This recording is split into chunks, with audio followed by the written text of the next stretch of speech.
Hello, I am developing set of videos to explain how Terraform works. I'll try to explain features and functionalities of Terraform so that it will help you to build your own Terraform configuration to build infrastructure of your requirement. Let's start with to understand what is Terraform.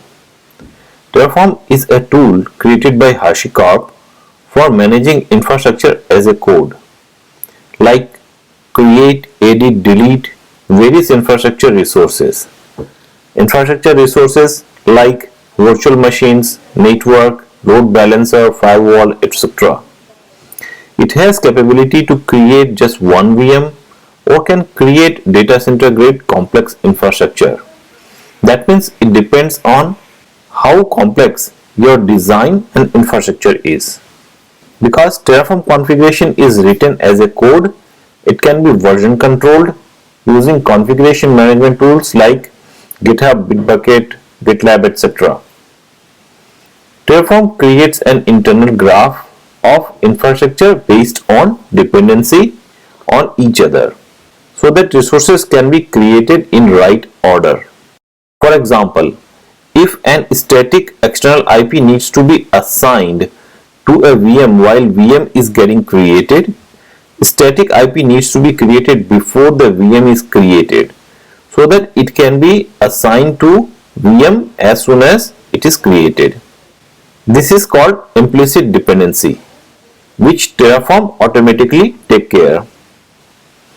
Terraform has feature to define explicit dependency as well, which can be defined by user to control the sequence of infrastructure creation. One more thing to note that Terraform creates resources in parallel if it can be done.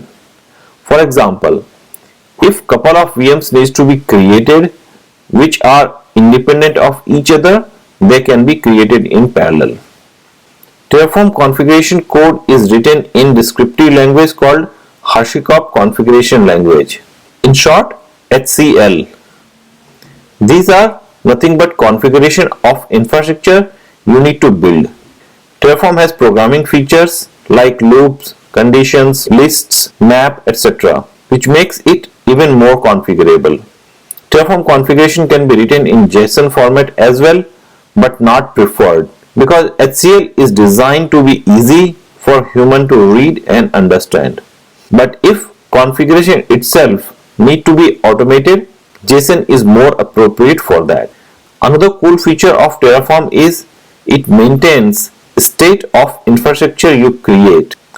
Also, it updates this state with the real infrastructure as the first step of next execution to determine what current state of infrastructure is and what all changes needs to be applied.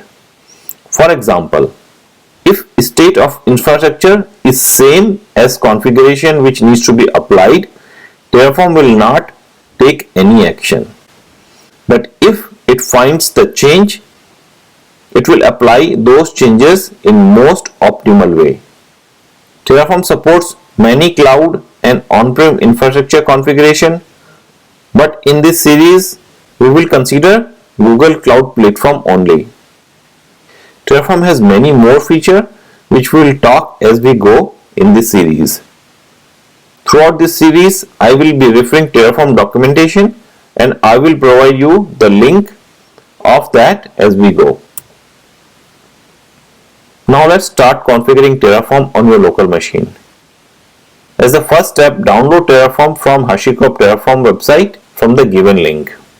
After you download and extract it, it will have an executable called Terraform. Put the executable path in your local machine's path variable. For example, on Mac, .bash_profile file in your home directory and add the export statement like given into first step. And then open new session of terminal. Similar steps needs to be done if you are using different operating systems. After this is done, run Terraform command terraform-version on the command prompt and validate it is working fine and displays Terraform version.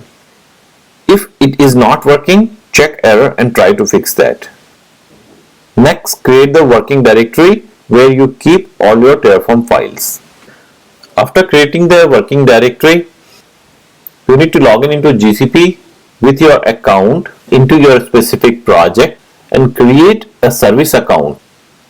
While creating the service account, download the service account JSON file and put that JSON file into a secure directory. For example, in this step we are creating a directory called .secret. For example, on Mac, any file or directory starting with dot will be hidden. So we will keep downloaded JSON file into this .secret directory. So now let's set up this on my machine. So I have downloaded this Terraform zip file from Terraform download webpage of HashiCorp. When I extracted this zip file, I got this Terraform executable. So if I execute this, it shows me the Terraform version. And if I just type Terraform, it shows me the help of Terraform. Also, I have kept this particular path on my environment variable in my .bash profile. So here, if I just cat my .bash profile and grep for Terraform, I get this one. So I have set this path variable with my Terraform directory. So let us set up the working directory. So I have created a directory called Terraform. Under that I have created another directory called P1. So let's go there. There is nothing in this directory right now. Next I'll go back and create a folder called secrets. So here is our folder .secrets. In this I will create the service account JSON file. So let's go to GCP. So I have already opened here. I am in Terraform demo project. Under that I am on IAM and admin section. Under that I am on service account. Here I'll go and create a new service account. I'll give it a name Terraform SA, for example. I will give it as the editor role and I will hit this button called create key and I will create a type of JSON. So it has downloaded in my downloads folder. So I will copy that one from my downloads folder.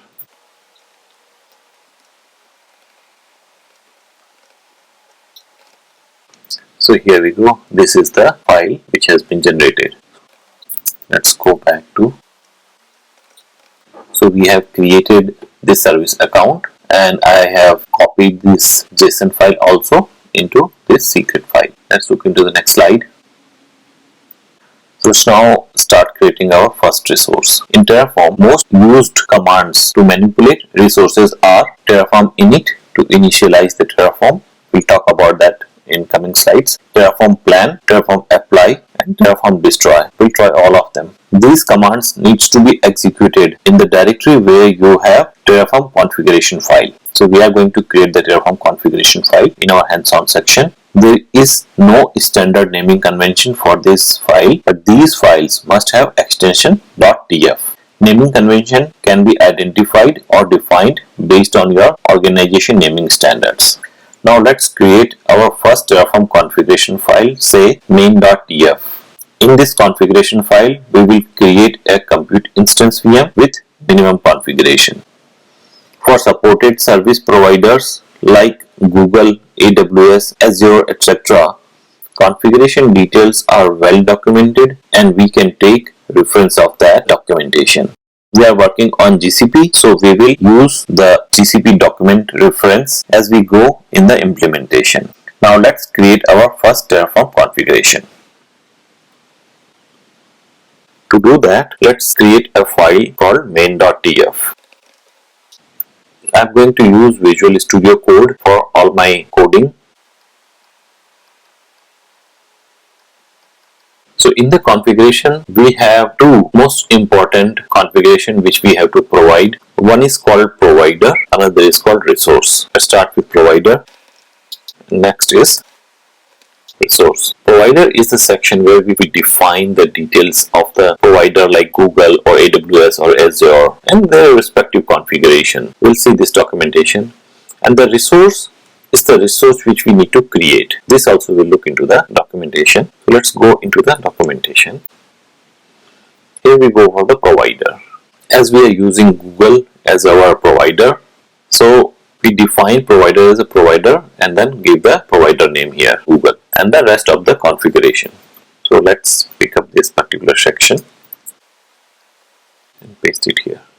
So for us, provider is Google and it is taking 3 arguments here. One is credentials, so the JSON file which we talked about and we have downloaded, and the project, which project we are going to use, and the region, which region all the resources are going to be created. So we are going to create compute instance. So let's go in the documentation back again. This is the section which talks about the compute engine. So if you go into the Terraform documentation and go into the Google provider section, and if you go down, here is the Google compute engine. Underneath you will find Google compute instance, and if you see here, it has given one example here how to use this section. It starts with resource and the resource which you want to create and give a name to it. So this name which you provide here, this is not the name which is going to be created in the GCP. This is the name to reference inside the Terraform only, but actual name of the instance is going to be here, where you provide the name of the instance, which is here. And if you go down, it provides you all the arguments which you can provide inside the compute instance to provide all the specification. The attribute reference are the section which lists all the attributes which are returned by this resource. Some of the timeouts also defined, which you can manipulate if you want. The default values are given here. Import, we will talk in upcoming videos. So let's go up and copy this section. So in place of resource, we will just replace that section. So let's look into this resource. So resource block starts with the keyword called resource, followed by the component which you are going to create. In this, we are going to create Google Compute Instance, and this is the name as we talked about. So I'm going to change this name. I will say my first VM. So I'm going to change the name of the instance which are going to be created inside, and it is going to create a machine type of N1 standard 1, and it's going to using the zone US Central 1A. Tags are the network tags which you have defined to open the firewall. We don't have any, so I'm going to remove this. Boot disk, this is the parameter we definitely need to provide, because without that it is not going to create. So boot disk, it says that Debian 9, so let it be there. Local SSD, I don't need a local SSD, so I'm going to create this one. Network interface, that also is mandatory parameter. Metadata, if you have any metadata you can define, but I don't have any, so I'm going to delete this one. Metadata startup script is another metadata. If you have any startup script, you can define here in this. I don't want to use this. Here it is defined the service account. If you have any service account to be defined, but I don't want to use this, so I'm going to delete this as well. Here is our basic configuration. So one is the provider, which is Google, and here is the credential file. So I'm going to replace this file with the actual file which we have. We'll go to the command prompt. So this is our file name. So let's copy this path and provide this file name. So this is our credential file. Let's update this project as well. Go to the home.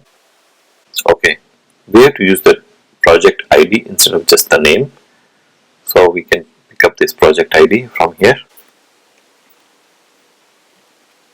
And the region, let it be US Central 1. And resources we have already seen. And one more thing to mention here, if we don't provide any configuration under the access config, it is going to create a dynamic IP. That's it about this configuration. Let's go back to our project. Here we go, we have this main.tf file. Oh, we have not saved this. Okay. So this is the file. So as we discuss about this, we have these commands: Terraform init, plan, apply, and destroy. So let's start using the first command, Terraform init. So Terraform init is the command which needs to be executed if you have created a new directory where you have not executed Terraform init anytime before. So what Terraform init does actually, it scans through your Terraform files. Right now we have only one Terraform file, which is main.tf, but if you have multiple Terraform files, it will scan through all the Terraform files and figure out what all the providers are there. So based on all the information provided into the Terraform file, it is going to download the required plugins and store into this local directory. So let's try that. So Terraform init has been successful, and you can see here it's checking for the available provider plugins, and then it found one, and then it downloaded the provider plugin Google. So this configuration is stored into .terraform folder. So here you see Terraform provider Google version 3.19.0x5 has been downloaded. So we are back our working directory. Now we will run the Terraform plan. So Terraform plan is the command which will run through your configuration and figure out what all the resources needs to be created. And it will create a plan how this resource will be created in your GCP, and it will show you on your screen. So let's run this command. So here we go. You see here, it is displaying you so many things. We have defined only few of the stuff here. If you see here, like name, machine type, zone, and the boot disk, but it is showing lot more things here. So let's see what all the things it is showing here. Whenever you see this plus sign means this resource are going to be created, and we will see the other signs. When it is getting deleted, it will show as a minus sign. When it is getting updated, it will show a tilde sign. So those are the symbols. So if we start from here, it is saying refreshing Terraform state in memory prior to the plan. So Terraform state, we will talk about this in detail in coming videos. What Terraform does, it stores the state of your resource locally, and whenever you run a command, it refreshes that state with your current state in GCP. Next, it is executing the plan, whatever we have provided here, and is showing that following actions will be performed. So the resource which is getting created is Google Compute Instance, and its name is my first VM. So my first VM is the name which Terraform is going to use. This is not the name of the resource which is going to create inside the GCP. The name of the VM will be which we have provided here. So many other configuration like can IP forwarding is set to false, CPU platform, known after apply. So what is the known after apply? Known after apply are those parameters which will be assigned to this value after we execute Terraform apply command. So if you see here, there are so many configurations of the compute instance. The name, if you see here, my VM1, which we have provided here. Zone, US Central 1A, which we have provided here in the configuration. Boot disk, there are so many other configuration, but we have provided only the image. So it is displaying here Debian Cloud, Debian 9.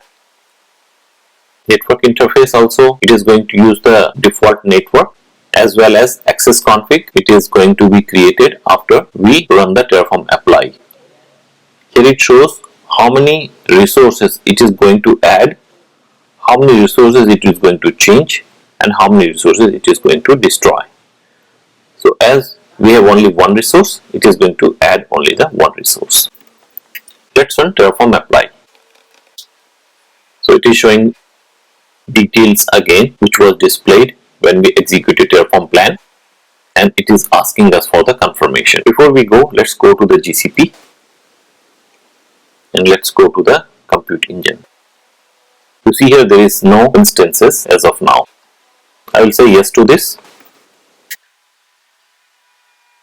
So it is saying that apply is completed and one resource has been added. If we go here and refresh this, here we go. We have my VM1, the name which we have given, US Central 1A, the zone which we provided.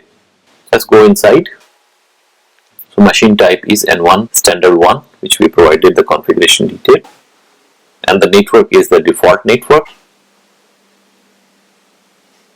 And boot disk, if you see here, is Debian 9. Image has been applied. So that's how Terraform creates the resource into the GCP. Let's go to the slide deck again. So we have already executed Terraform init. So we have already seen Terraform plan and what all the output it generates. And we have applied the configuration using the command Terraform apply, and it asks for the confirmation, and when we say yes to it, it go ahead and create the resource. So as we discussed earlier, Terraform creates state file, which is a JSON file and which contains the state of the resource. So let's see that. If we look into this directory, you can see one more file has been created called Terraform tf state, and let's look this file inside. This is a JSON file. It contains the information about Terraform version which we are using, license, the output, and the resource which we have created. If you see here, we have created compute instance and the name of my first VM, and rest all the information which has been created and all the information about that VM has been stored here. If you see here, NAT IP, which is 30.211.222.118, and if we go and look into that, it's the same IP which is in this Terraform state file. So all the information about the configuration is stored into the Terraform state file.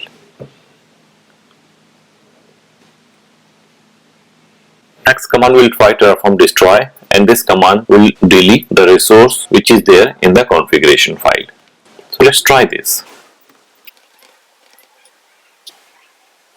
So if we go on top, again if you see, it is starting with refreshing the state file, and then it says what all the action it is going to take. So it's saying that Google Compute instance will be destroyed and all the configuration inside this VM will be destroyed. So it is asking again for the confirmation. I will say yes to it. We'll go back to GCP and refresh.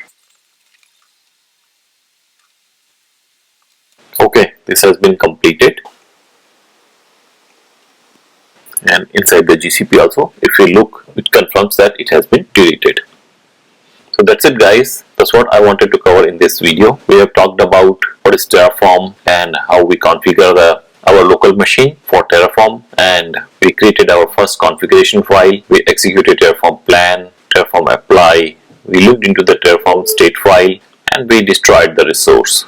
That's what I wanted to cover in this video. Thank you.